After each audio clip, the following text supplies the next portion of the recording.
Hello everybody, welcome to this week's teaching overview video for the 9th of November.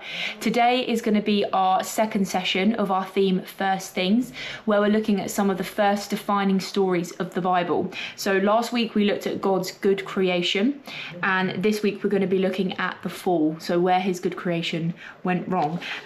So for all of the groups, let's all start with a recap of last week's session, see what the youth and children can remember, because this is going to really set the scene and set the context for the story that we're going to look at today.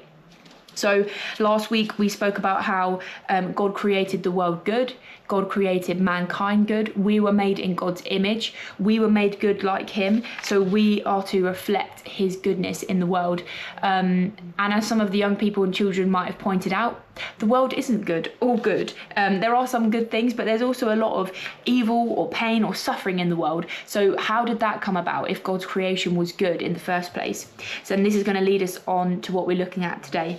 So firstly, for consecrate, after you have recapped, you guys can read through Genesis 3. So Dave's just put some questions in there to help you analyse that passage.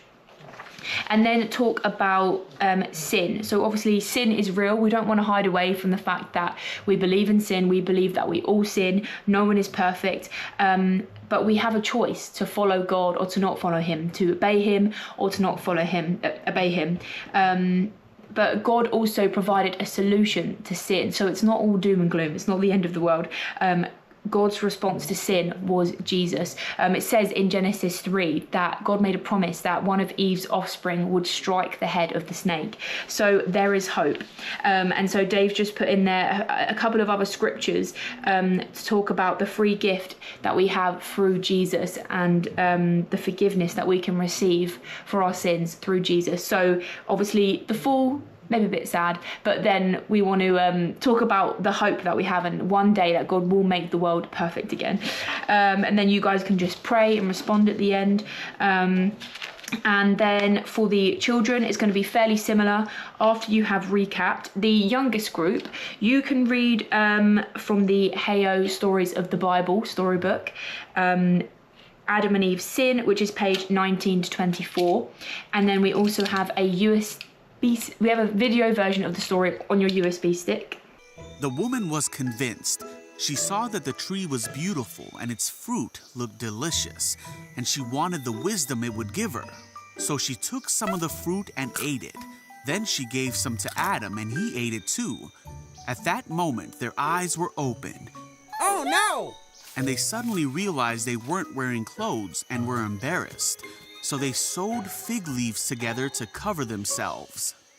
So again, you guys can just read through the story and then talk about the story. So why was the snake tempting Eve? Obviously, we know the serpent is Satan. Why was Satan tempting Eve? What was he tempting her with? What did he make her believe she would be like, or she would know if she did eat the fruit?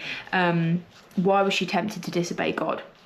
And talking about this idea as well of after they sinned, that they felt shame and they knew that they were naked. So kind of touching on this idea of hiding when we've done something wrong and feeling shame. And that's something that maybe we all feel. And then in Genesis 3 verse 15, again, that's that verse where it talks about Eve's offspring striking the head of the snake. So you could read that verse if you want to the children, and talk about how God had a plan to make everything right again. So even though sin entered the world when Adam and Eve sinned, God made a plan. So who do they think this person might be? Hopefully they'll put two and two together. If they can't figure it out, you can explain to them. And then we want to talk about the fact that we all sin, but we can all be forgiven as well, and talk about this idea of forgiveness. And we don't have to run and hide like Adam and Eve did. We don't have to go and hide in shame, but actually we can come to Jesus and come and receive forgiveness when we sin. So yeah, there's just a couple questions there about, is there anyone that they need to forgive?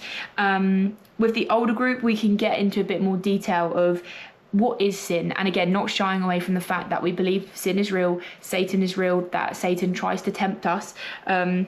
So what is sin? And again, talking about Jesus and the plan to make things right again.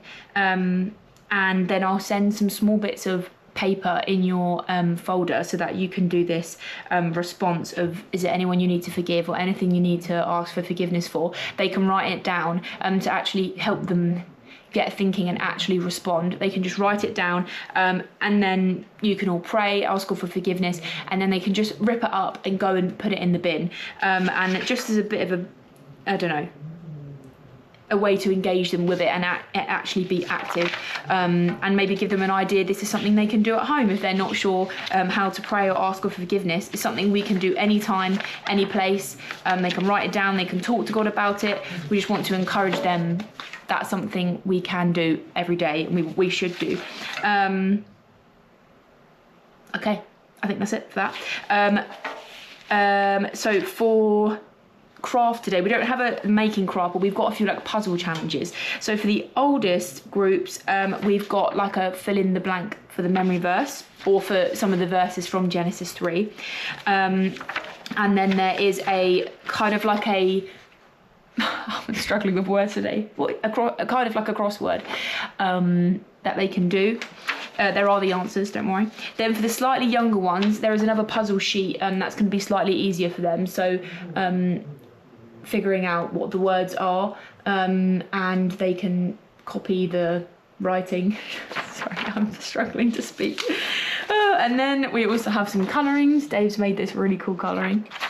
And there's also another one here, a little bit more abstract, but you know, some of them might like it.